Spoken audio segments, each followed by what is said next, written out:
네, 다음은요. 국내 주식의 절대 강자이시죠. 정명지 팀장님을 모시고 이야기 나눠보도록 할 텐데요. 정명지 팀장님은 삼성증권 시황 및 종목 분석 애널리스트, 랩 운용팀 주식 운용원을 거치셔서 현재 삼성증권 리서치센터의 투자정보 팀장님으로 계십니다. 팀장님, 올해 네. 국내 증시가 변동성이 유독 심했어요. 그래서 참 힘들다라고 말씀하시는 분들이 많아요. 그래서 오늘 좀 주제가 더욱더 와닿는 것 같은데 진짜 해법이 있기는 한 걸까요? 네, 해법 전에 제목 앞에 보면 어려운 한국 증시라고 했는데요. 제가 올 한 해 비자발적으로 네. 양치기 중년이 됐습니다. 네. 왜냐하면 국내 증시를 담당하는 사람이기 때문에요. 대내외 강의나 인터뷰를 많이 나가는데 주식을 하는 사람 입장에서 늘 긍정적인 말씀을 드린 바가 있어요. 그러셔야겠죠. 네. 그런데 1년 내내 빠졌으니까요. 사실 거짓말쟁이가 된 셈이어서 수많은 불면의 밤과 많은 고민을 했는데 제 나름 해답을 찾았습니다. 오늘은 향후에 결과에 대해서는 검증을 해야 되겠습니다만 제 나름 가지고 온 해답을 놓고 여러분들하고 허심탄회하게 이야기를 해볼까 합니다. 정말 허심탄회하게 이야기를 하시는 거죠? 네, 직설적으로 말씀드릴까 합니다. 그러면 오늘 많은 분들이 정명지 팀장님의 강의를 듣고 속 시원하게 이 유튜브를 계속 참여하실 수 있을 것 같은데. 네, 제 목표 지점입니다. 네, 그러면 바로 정명지 팀장님의 이야기 들어보도록 하겠습니다. 네, 시작해 볼까요? 제가 재밌게 뽑아왔어요. 한국 증시 투자 전략을 우등생, 열등생, 우등생 물음표를 찍어놨는데요. 그림을 한번 보여드리겠습니다. 네, 우리 팬데믹 사이클, 작년 3월에 팬데믹이 터졌잖아요. 2년 동안의 팬데믹 사이클을 두 단계로 나눠 보겠습니다. 작년에 얼리 사이클이라고 보고 올해를 레이트 사이클이라고 봤을 때 2020년의 주요국 주가지수 성적표하고요. 2021년 성적표를 한번 그림을 보시죠. 왼쪽이 작년인데요. 대한민국이 전 세계 주식시장에서 가장 많이 올랐습니다. 그러네요. 주요 국가 중에서 그렇죠? 네. 압도적이죠. 오른쪽 볼까요? 네, 한국은 최하위 국가에 포함되어 있습니다. 이걸 어떻게 해석할 수 있을까요? 앞서서 아마 유승민 이사께서도 그런 말씀을 주신 것 같은데 제가 굳이 얼리 사이클과 레이트 사이클로 구분한 이유는 지난해 팬데믹 터졌을 때 우리 진행자분께서 기억하실지 모르겠어요. 정책을 보면 통화 정책은 돈을 푸는 거고요. 네. 재정 정책은 우리한테 소비 지원금을 거죠. 줬죠. 방역 정책은요. 우리 집에 갇혀 있었잖아요. 그죠. 네. 돈은 있는데 집에 있으니까 쓸 데가 없어요. 네, 그래서 투자를 하기도 하고요. 일면 보면 가전, 가구, 자동차 같은 걸 구매한다는 건 내구재 소비예요. 우리 어떤 나라입니까?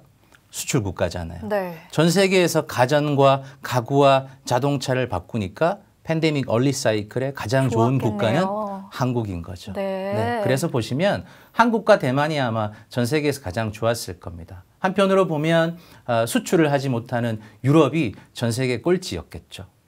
올해 어떻습니까? 상황이 바뀌었습니다. 통화정책은 돈을 쥐어 짜고 있고요. 재정정책도 여력이 별로 없습니다. 방역정책은요. 위드 코로나 쓰고 있잖아요. 나가라는 거지 않습니까? 네. 사람들이 밖으로 나가면 지갑을 여는 소비의 대상이 가전 같은 내구재가 아니라 먹고 마시고 서비스죠. 네. 서비스는 우리나라의 장점하고는 별로 상관이 없습니다. 그러다 보니까 서비스가 강한 미국과 유럽 시장이 상대적으로 강한 거죠. 그래서 팬데믹 사이클도 두 개로 나눌 수 있는 겁니다. 얼리 사이클, 레이트 사이클. 얼리 사이클에는 대한민국이 확실히 우등생이었습니다. 레이트 사이클 2021년은 가슴 아프지만 열등생이었는데요. 내년에 어떻게 될지 한번 살펴볼 텐데 저는 개인적으로 내년에 한국 주식시장을 결정할 키워드 3개가 있다고 보는데요. 네. 그 키워드 한번 따져보겠습니다. 네, 좋습니다. 첫 번째 키워드가? 네, 아마 앞 시간에서도 일부 나왔을 것 같아요. G2 디커플링을 우리가 극복할 수 있느냐. 미국만 강하고 미국 밖에 있는 국가들은 약한 시장. 혹은 선진국만 강하고 신흥국은 약했던 시장. 이 디커플링, 특히 미국과 중국 사이의 극단적인 디커플링을 벗어날 수 있느냐가 매우 중요할 것 같고요. 네. 왜냐하면 우리나라 주식시장은 외국인들 입장에서 봤을 때 중국의 프록시 역할을 많이 합니다. 무슨 얘기냐 하면 중국이 나빠질 것 같다라는 생각이 들 때 중국을 팔기 전에 한국을 먼저 파는 겁니다. 네. 혹은 중국이 좋아질 것 같은데 자신은 없어요. 확신은 없습니다. 한국을 먼저 사보는 거죠. 징검다리 느낌이군요. 맞습니다. 선행매매하는 느낌이라고도 볼 수 있을 것 같은데요.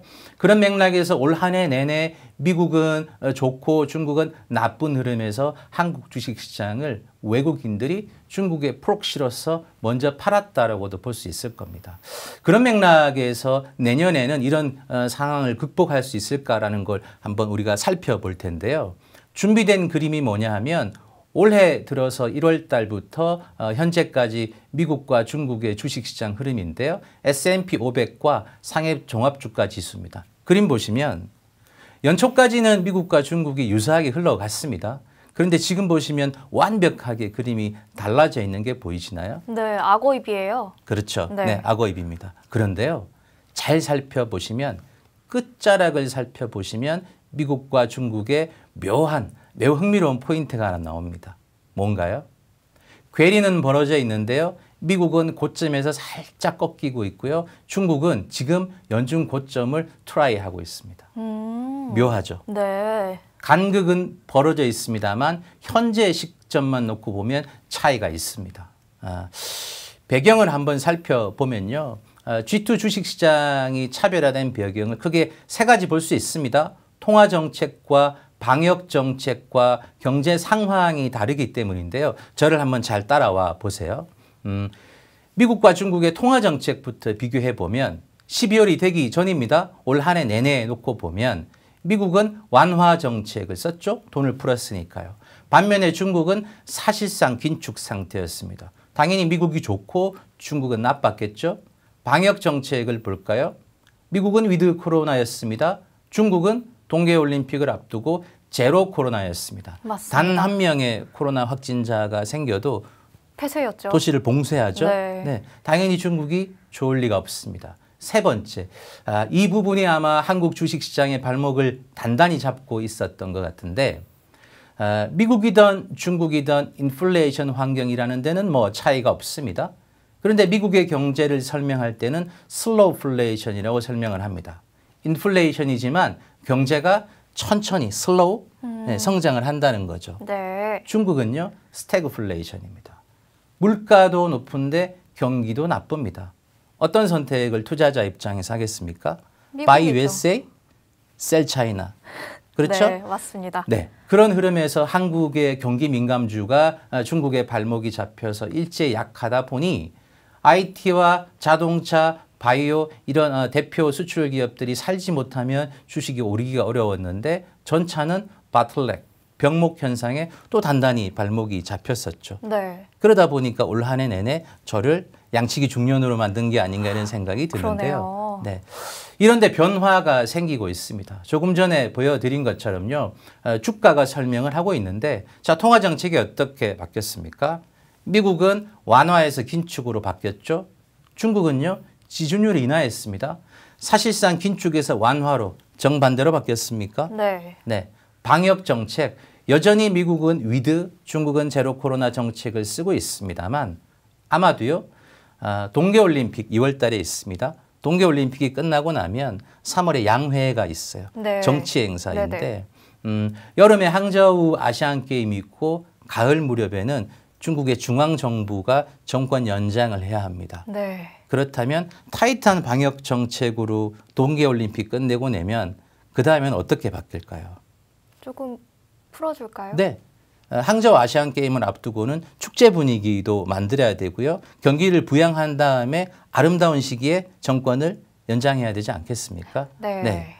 그런 맥락에서 규제와 긴축으로 표현되던 중국의 정책이 내년 3월 양회부터는 달라질 가능성이 있는 거죠. 방역 정책도 바뀔 수가 있을 겁니다. 그렇다면 중국의 발목이 잡혀 있었던 한국 주식시장 의외의 현상이 생기지 않을까요?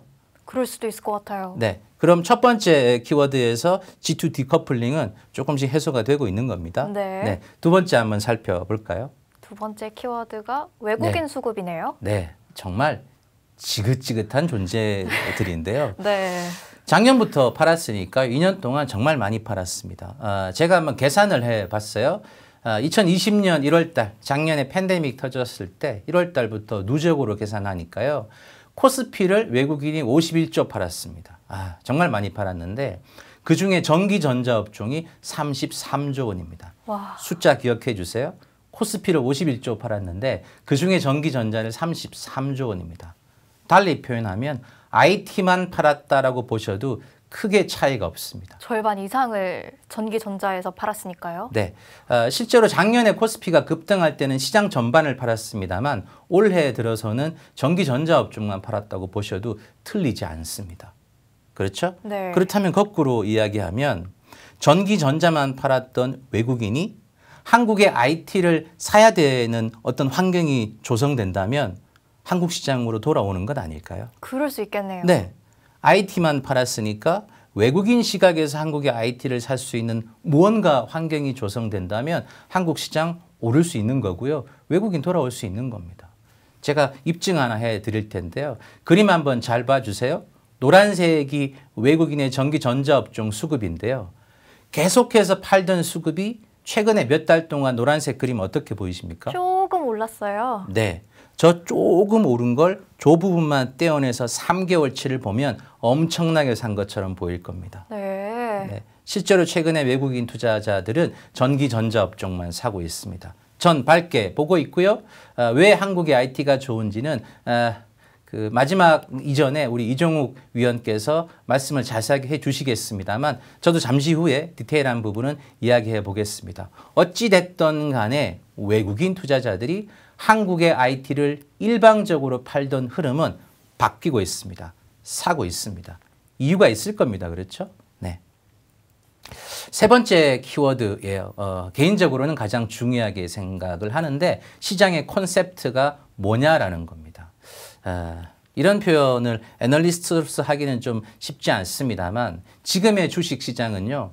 분석의 영역보다는 해석의 영역입니다. 네. 숫자보다는 꿈이 주가를 결정하는 시기입니다. 사람의 가슴을 두근두근하게 만드는 기업의 성장 스토리가 나오지 않으면 아무리 좋은 실적을 보여줘도 주가는 못 오르는 셈이죠. 네. 불행하게도요. 우리나라 기업들은 매우 튼튼한 실적의 구조를 가지고 있습니다만 이익의 레벨도 높아졌습니다만 가슴을 두근거리게 하는 성장의 서사, 내러티브가 부족하죠. 그래서 올 한 해 내내 실적이 좋았음에도 불구하고 주가가 못 올랐습니다. 내년에 만약에 시장의 콘셉트가 바뀐다면 한국이 과연 그 흐름의 중심을 차지할 수 있을까? 그 이야기 한번 해볼 건데요. 여러분들 과거 영화 중에 타짜라고 아시나요?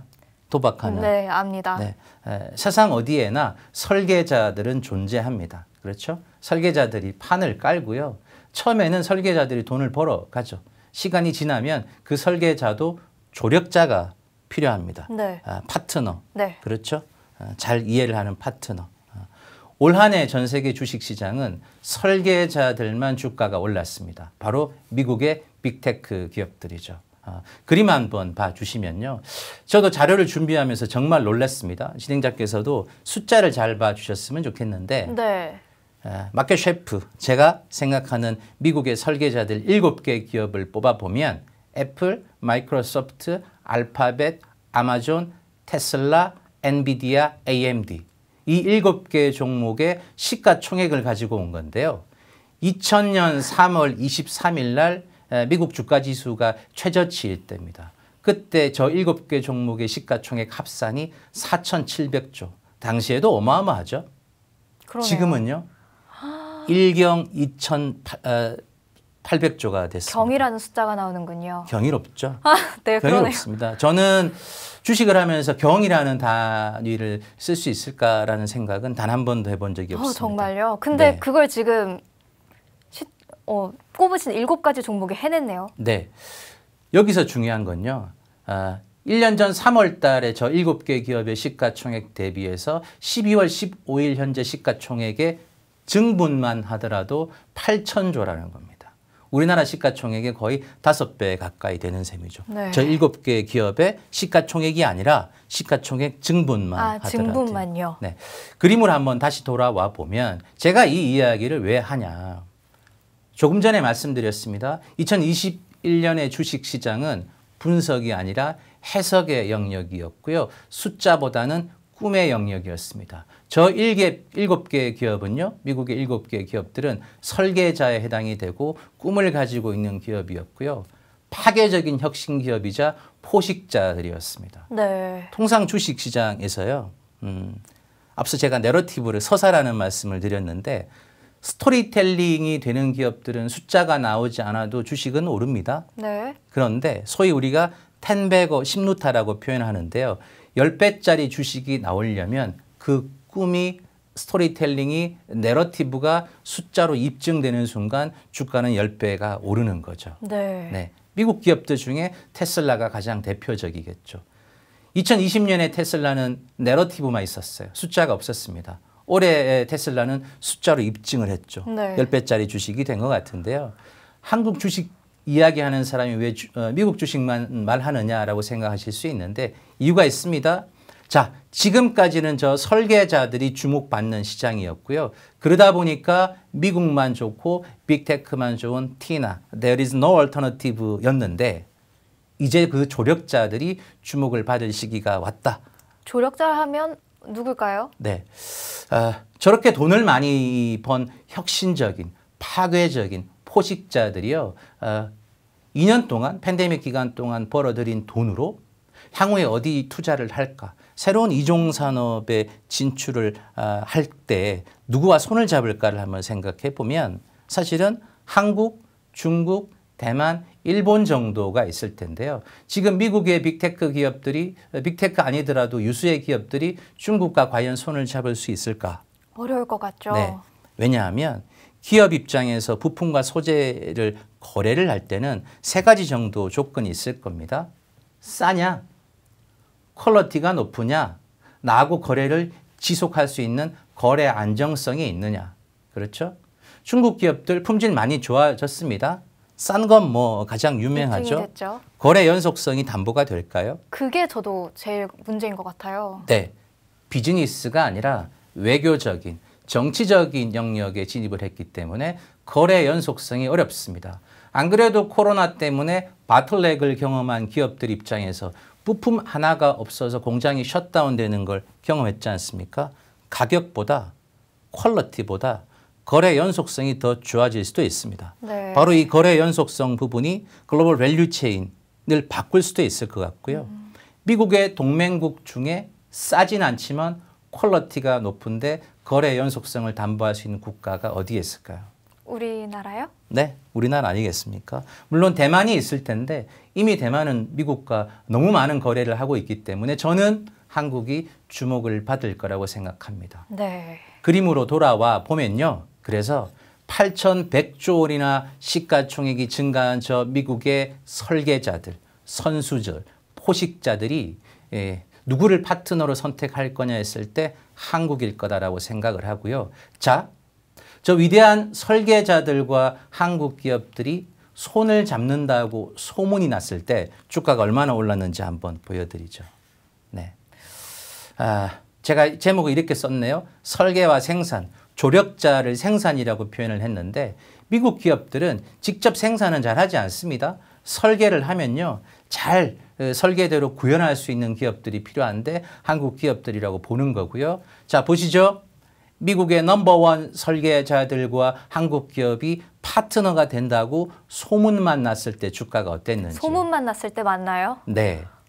LG전자와 SK이노베이션과 기아자동차의 주가인데요.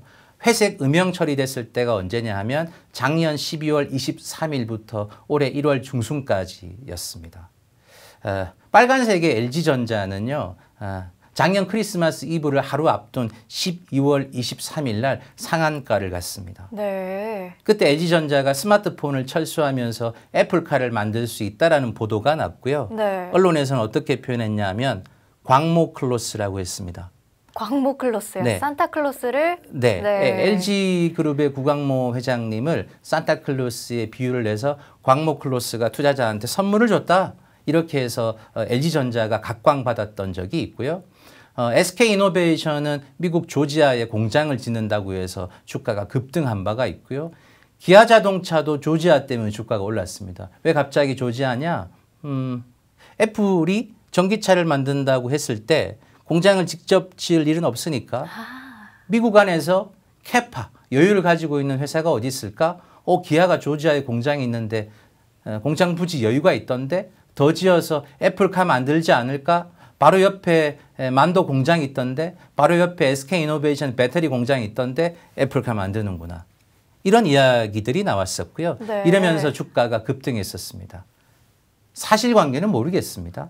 저런 이야기거리만 가지고도 저런 주식이 저렇게 급등을 했었어요. 그러니까요. 네, 1년간 쉬었습니다. 왜냐하면 저 꿈이 현실이 되지 않았거든요. 네. 사라진 꿈일까요? 그렇게 생각하지 않습니다. 개인적으로는 데자부 장세라고 보는데요. 네. 작년 이맘때와 올해 1월 사이에 가장 뜨거웠던 주식들이 내년 상반기 대한민국 주식시장에서 또 한 번 주인공이 될 수 있을 거라고 생각을 합니다. 오. 네, 제가 하는 이야기를 잘 들어보시면 왜 그럴까 아마 알 수 있을 것 같고요. 본격적인 이야기 한번 해볼까요? 저의 오늘 이야기의 구도는 설계와 생산입니다. 미국의 위대한 포식자들은 설계를 할 텐데 그걸 누가 구현시켜 주느냐, 생산하느냐, 저는 대한민국이라고 보는데요. 한번 따져볼까요? 네, 첫 번째 분야는 테크입니다. 왼쪽 그림을 보시면 우리가 익히 알다시피 스마트폰은 아이폰이든 갤럭시든 간에 한국 기업들과 대만 기업, 중국 기업들이 대부분 부품 소재를 생산하고 있죠. 네. 중국에서 부품과 소재에 대한 조달이 지속성이 좀 떨어진다면 아무래도 한국과 대만 기업들에 대한 의존도가 높아질 거예요. 최근에 LG이노텍 주가가 급등하는 것도 그런 걸 겁니다. 애플 밸류 체인 안에서 쉐어를 더 많이 가져가는 셈이죠. 다양한 IT 기기들의 두뇌에 해당되는 CPU나 GPU 우리 잘 알고 있습니다. 엔비디아, AMD, 퀄컴, 지금은 애플도 자체 칩을 설계하고 있죠. M1 프로라고 하는데요. 누가 생산하겠습니까? 결국은 대만과 한국 기업들이 생산을 할 수밖에 없을 겁니다. 최근에 가장 뜨거운 테마죠. 메타버스, 로블록스, 그렇죠? 오큘러스, 애플도요.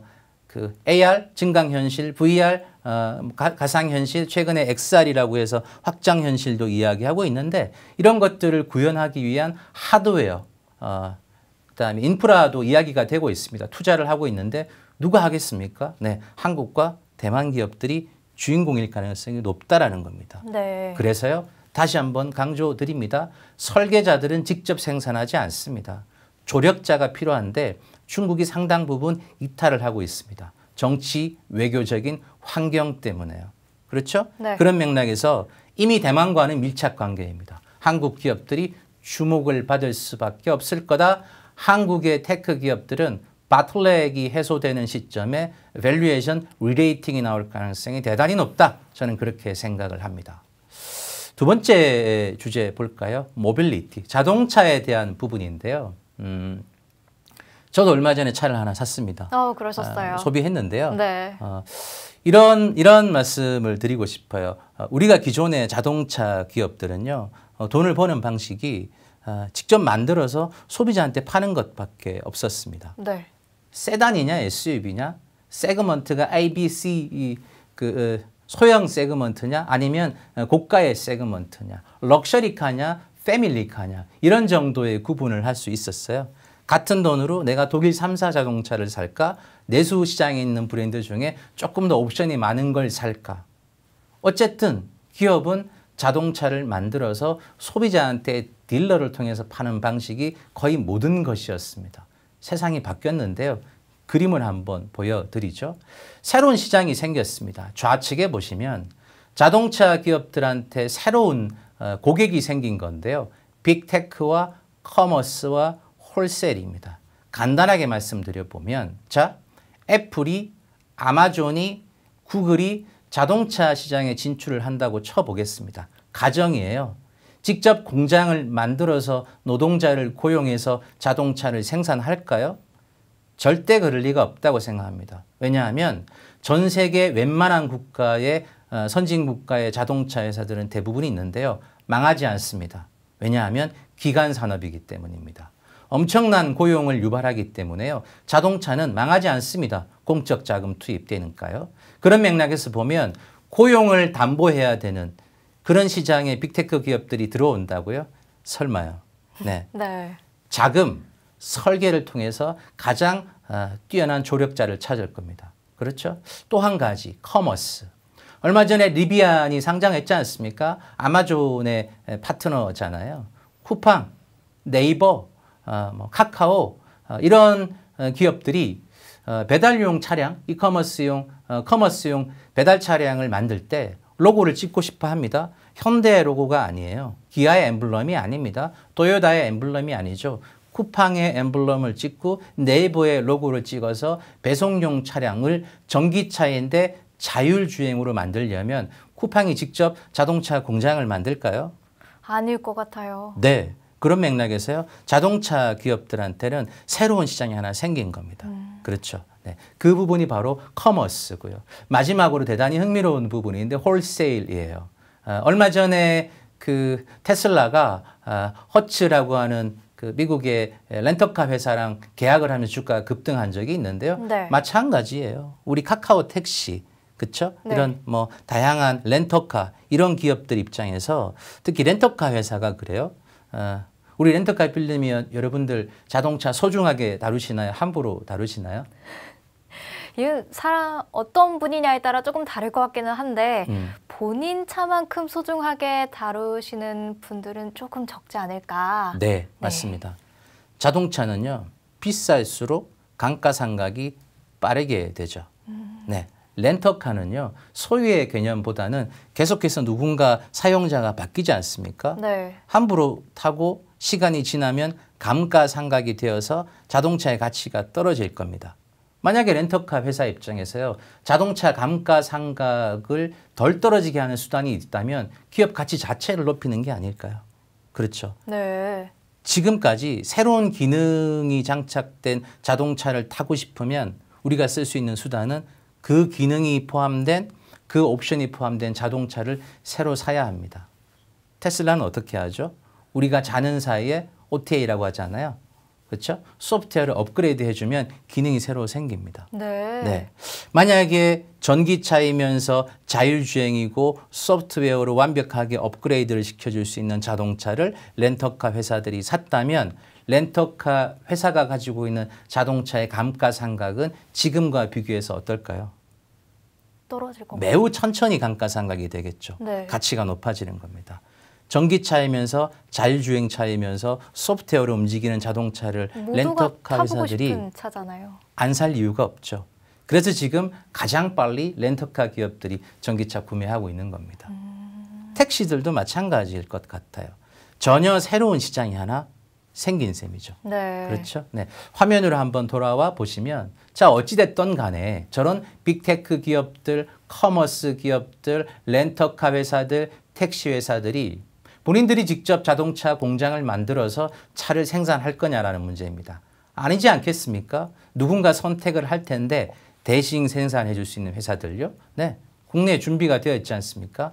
기아 자동차는 PBV라고 해서요. Purpose Built Vehicle이라고 해서 특수 목적의 차량들을 만들 준비가 이미 되어 있죠. LG 마그나 여러분들 잘 아시지 않습니까? LG하고 파트너인 마그나는 BMW X3는 본인들이 설계해서 생산 직접 하고 있고요. 고가의 자동차죠. 벤츠 G바겐도 마그나가 생산을 하고 있습니다. 1년에 한 30만 대 정도는 자동차를 생산하고 있거든요. 네. 그 회사가 LG랑 손을 잡았지 않습니까? 왜 그렇죠? 네, LG는 디스플레이를 포함한 인포테인먼트가 매우 뛰어난 회사이거든요. 그리고 결정적으로 LG 배터리가 있으니까요. 그렇죠. 네, 그런 맥락에서요. 한국의 자동차 회사와 IT 회사와 부품 배터리 기업들은 저런 설계자들, 포식자들의 가장 완벽한 조력자를 넘어서 파트너가 될 가능성이 매우 높다라고 봅니다. 데자부라고 했습니다. 작년 12월과 올해 1월 달에 가장 뜨거웠던 빅테크 기업들의 파트너가 된다고 했던 한국의 기업들 다시 보셨으면 좋겠습니다. 에너지가 응축이 되어 있어요. 1년간 주가가 쉬었고요. 자, 마지막입니다. 바이오. 바이오도 설계와 생산이 통하는 시장인데요. 혹시 아나운서께서는 mRNA 백신이라는 얘기를 2, 3년 전에 들어본 적이 있으세요? 없어요. 네, 그렇죠. 네. 새롭게 등장한 용어예요. 모더나라는 회사도요. 아는 분들은 아시겠지만 일반적인 투자자한테는 굉장히 생소할 겁니다. 저 모더나 mRNA가 주는 어떤 뭐랄까요 시사점은 굉장히 큽니다. 제가 좀 사내에서는 직설명지라는 별명도 있는데요. 아, 그러세요? 직설적인데 좀 직설적인 표현 해볼까요? 네. 빅파마는 없다. 더 이상 빅파마는 없다.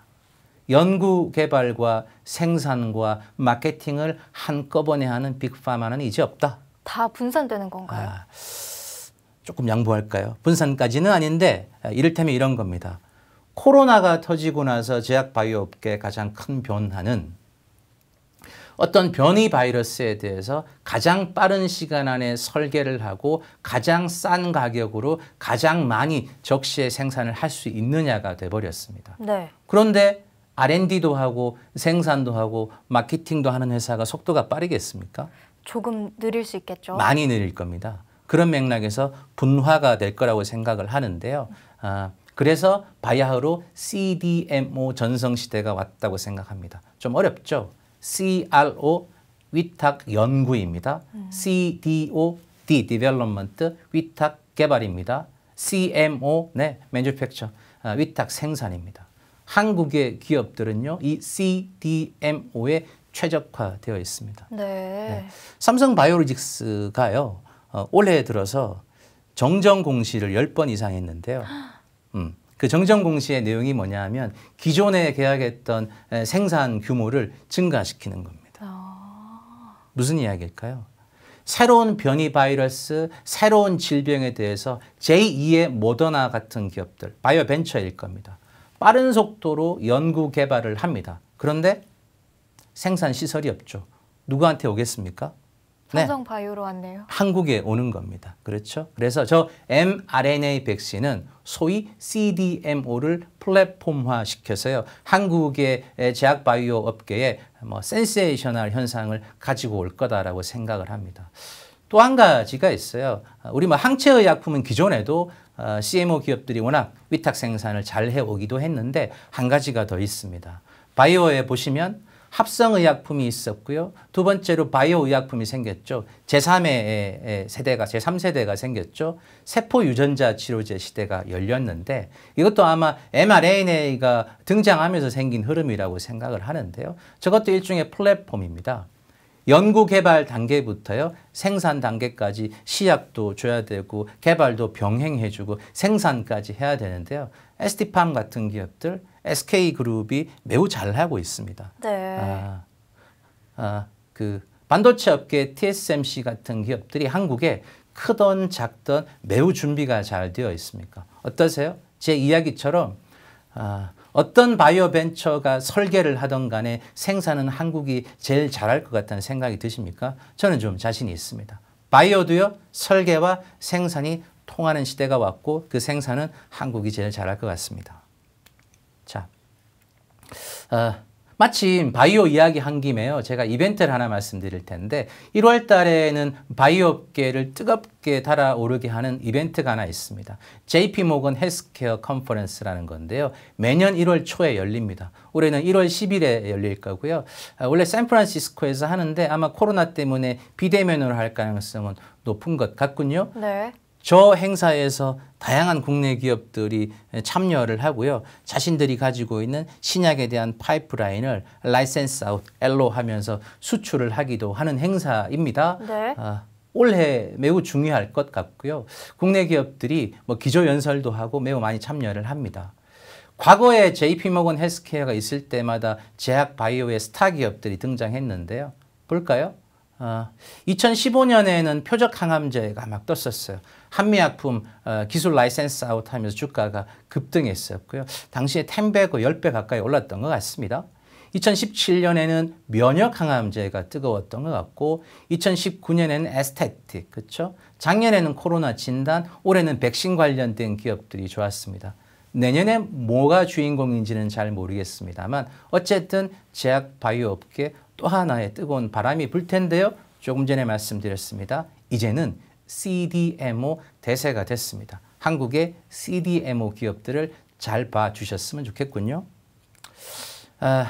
또 하나 이벤트를 좀 말씀드려 보면 1월 달에는요. 정말 중요한 이벤트가 많은데 자세한 건 아마 우리 나중에 이종욱 연구위원께서 말씀 주실 수도 있을 것 같은데 CES가 있죠. 세계 최대 가전 박람회인데 말이 가전 박람회지 사실은 전 세계 테크 기술들이 망라된 어떤 박람회라고 보시면 될 것 같습니다. 네. 늘 이 그 테크 업계의 화두가 던져지는데요.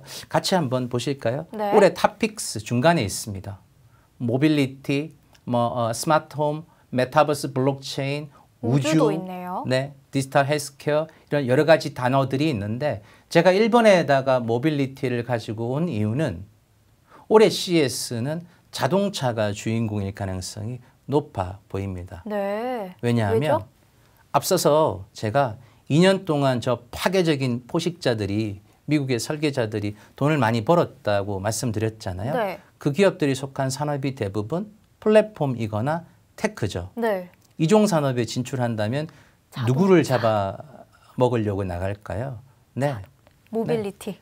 테슬라가 앞서 나가고 있는 자동차 영역에 진입할 거라고 생각을 합니다. 그렇죠? 네. 네. 그런 맥락에서 단순히 전기차가 올해 유행이었다라고 하면 2022년에는 전기차보다는 테크 기업들의 데이터를 활용할 수 있는 자율주행이 키워드가 될 수 있겠죠. 네. 그렇죠. 네.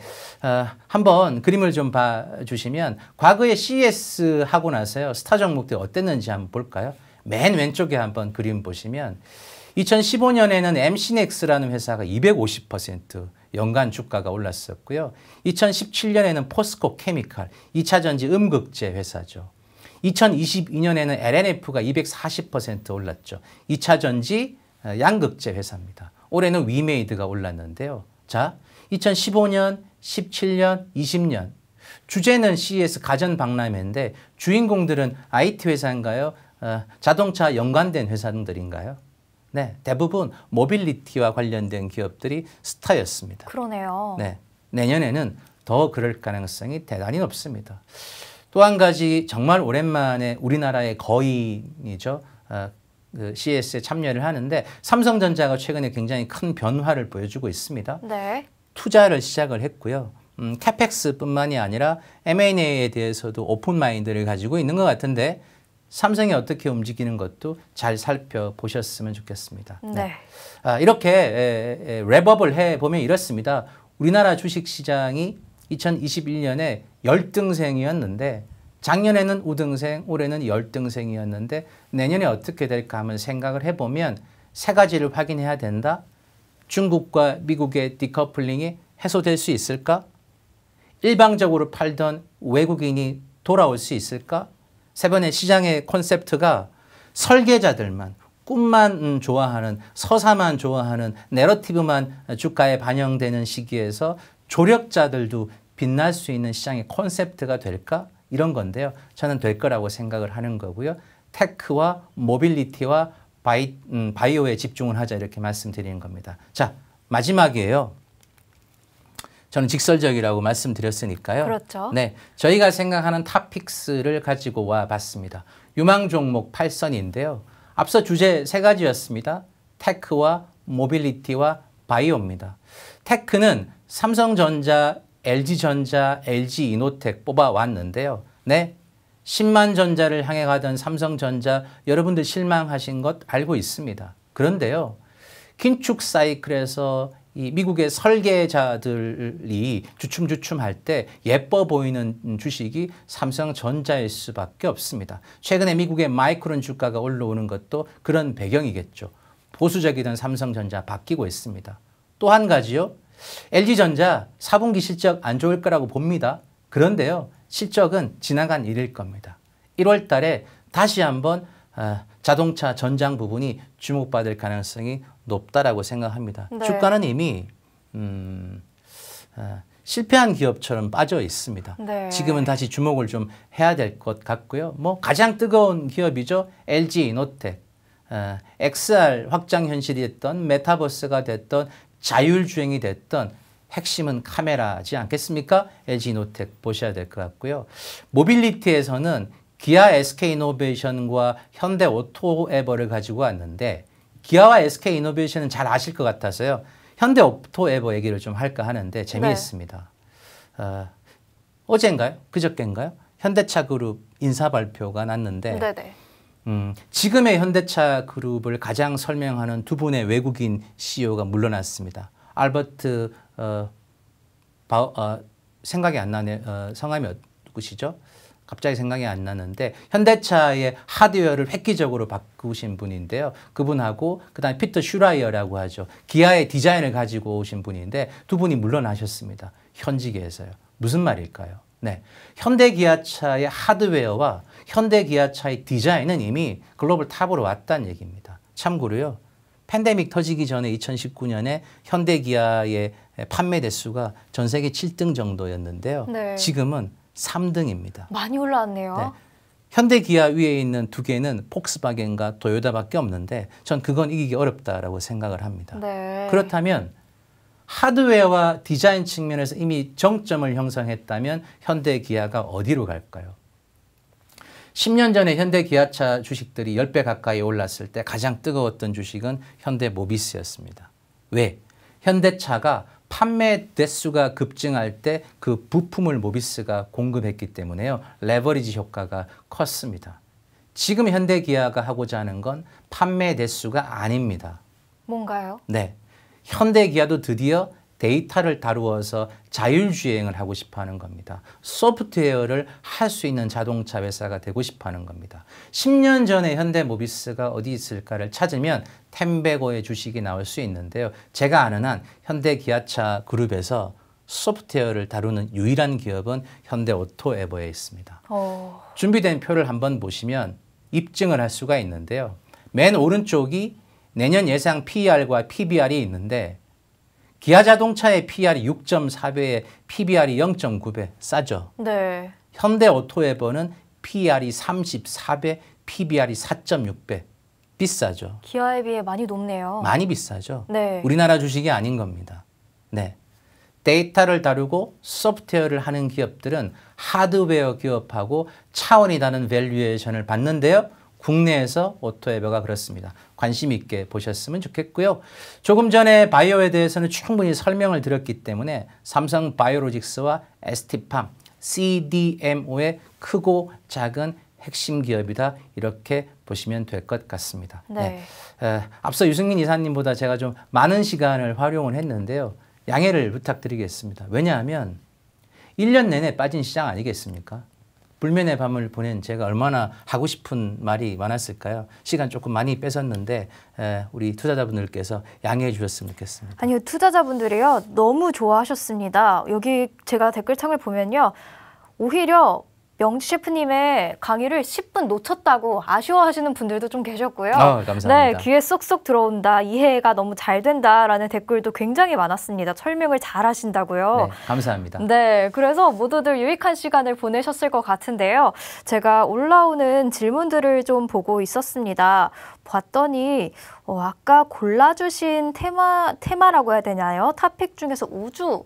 또 있었던 걸로 기억하는데 우주는 또 어떻냐라는 질문이 올라오더라고요. 네, 매우 어려운데 제가 가지고 온 탑픽은 아니고요. 아마 CES 테마 중에 하나가 들어가 있었던 것 같아요. 네. 저의 탑픽스가 아니라 CES에서 선정한 탑픽이 되는 거예요. 네. 근데 우리 지금 가장 미국에서 뜨거운 두 경영진이 있지 않습니까? 오너 제프 베조스와 일론 머스크인데 우주선을 계속 날리고 있죠. 둘이 좀 사이 안 좋아요. 네, 맞아요. 특히 오늘 어디 보니까 일론 머스크는 외계인이라는 설도 있던데요.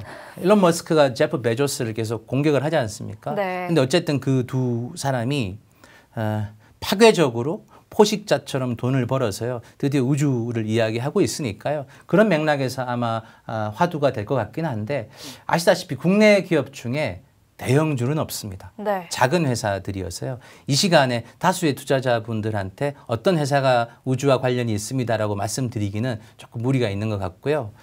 필요하시면 마켓 셰프를 활용해 주시기 바랍니다. 네, 마켓 셰프 한번 활용해 주시면 될 것 같고요. 네. 네, 계속해서 질문 한번 확인을 해보도록 하겠습니다. 일단은 저희가 2021년이 이제 얼마 남지 않았어요. 그렇다 보니까 일단 내년의 핵심 테마를 제시해 주시긴 했는데 이제 내년 중에서도 연초 1월 달 투자는 어떤지 궁금해 하시는 분도 있더라고요. 네. 공감합니다. 우리가 워렌 버핏은 아니니까요. 네. 뭐 돈이 아주 많다면 10년, 20년도 투자할 수 있을 텐데 당장 수익이 나야 하니까요. 1월 달에는 앞서 CES나 JP 모건 헬스케어에서도 보여드린 것처럼 이슈가 많습니다. 뭐냐 하면요. 이런 겁니다. 연말에 대한민국의 대기업들이 대부분 인사 발표를 했죠. 그러면 1월 달에는 경영 계획이 나옵니다. 그런데 매우 중요한 이벤트가 있지 않습니까? CES 같은 것들이요. CES는 더 이상 가전 박람회가 아닙니다. IT와 자동차와 바이오가 망라된 행사일 텐데요. 여기서 우리나라 대기업들이 다양한 전략들을 내놓을 겁니다. 그래서요. 앞서 제가 말씀드린 것처럼 1월 달 주식시장은 IT와 자동차와 바이오의 핵심 기업들을 사시는 게 맞는 것 같습니다. 제가 지금 선정해온 유망 종목 8선은요. 솔직히 말씀드리면 연간이라기보다는 이번 1분기에 집중해서 한번 공략해보자 그런 뜻이 있으니까요. 네. 다르게 보시기보다는 저 8개에 관심을 가지셨으면 좋겠습니다. 네, 아무래도 8개 모빌리티도 있는데 보니까 아까 자동차에 대해서도 이야기를 해주셨었는데요. 댓글에 보면 수소차, 자율주행차 관련 키워드가 굉장히 많습니다. 네. 그런 의미에서 한국 자동차 주식이 이렇게 레벨업 될 수 있는 결정적인 트리거를 궁금해하시는 분들도 많을 것 같아요. 결정적인 트리거가 또 따로 있을까요? 애플? 애플. 네.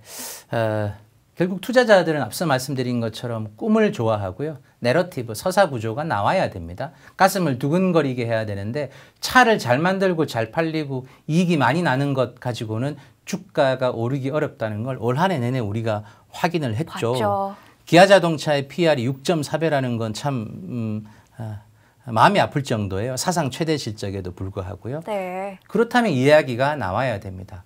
1년 전에 있었던 애플카 뉴스. 주인공이 애플은 아니어도 상관없습니다. CES를 기점으로 해서 한국의 자동차 기업들이 세계 빅테크 기업들의 선택을 받을 수 있다라는 이야기가 다시 나오면 그게 트리거가 될 수 있을 것 같고요. 개인적으로는 CES라고 생각합니다. 이번 1월 초에 있는 CES가 국내 자동차 기업들 주가에 변곡점을 만들어줄 수 있는 트리거다 이렇게 말씀을 드리고 싶군요. 네, 1월에 CES 정말 눈여겨봐야 할 것 같습니다. 네. 계속해서 올라오는 질문들 한번 보면요.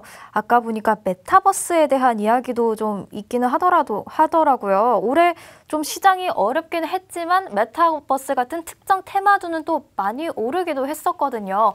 물론 여기서 유망 테마, 핵심 테마를 골라주시긴 했지만 또 다른 테마가 있다면 뭘까요? 라고 궁금해하시는 분들도 있어요. 네, 사실 메타는 제가 고민을 마지막까지 했는데 안 가지고 온 이유는 네. 제가 좀 비겁하기 때문이고요. 네. 메타버스 대장주 두 종목이 벌써 10배고 10배짜리 주식이 2개가 나왔습니다. 이렇게 뜨거울 때 추천을 드려서 여러분들이 단기적으로 물리게 되면 쿨링하는 기간에 물렸을 때 제가 또 비난을 받지 않겠습니까? 그럴 수 있죠. 조금 비겁해서 그렇다고 보시면 될 것 같고요. 네.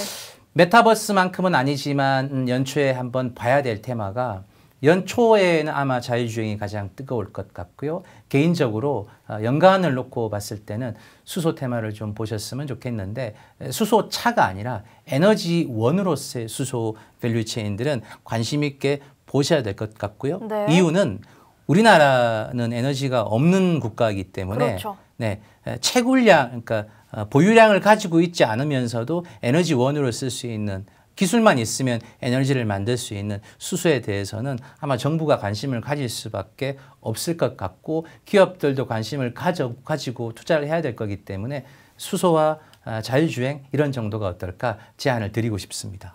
네, 알겠습니다. 지금까지 정명지 팀장님과 함께 이야기 나눠봤습니다. 팀장님 감사합니다. 네, 감사합니다.